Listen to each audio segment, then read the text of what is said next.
Srebrna cesta, Gustav Krkec. Ja ne znam tko si. Čuj me, dobri druže. Kad padne veče puna tvoga krova, kroz mrak se javi čuk i hukne sova, a oblaci ko jata ptica kruže nad tornjevima sela i gradova.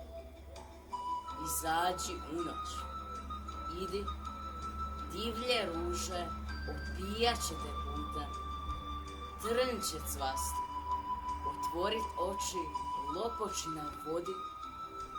Izađi, idi, srebrn plašč će pasti dalekom cestom, kud te srce vodi.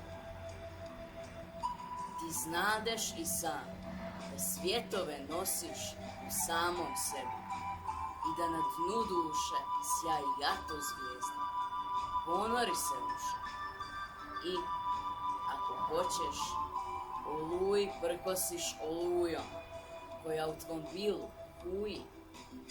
Izađi u noć, pjevat će slavuji u crnom grmlju, žuborit će vruta, nad glavom će ti bijela zvijezda sjati. I ako hoćeš, ti ćeš na trenutak vidjeti Boga što te cestom prati.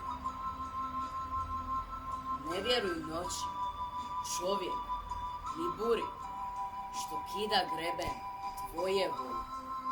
Gazi na putu zmiju, guštera na stazi i budi kao putnik što se žuri dalekom stepom zelenoj oazi.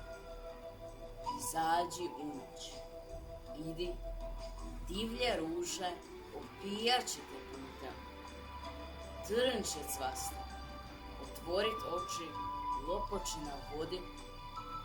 Izađi druže, srebrn plašč će pasti dalekom cestom kud te srce vodi.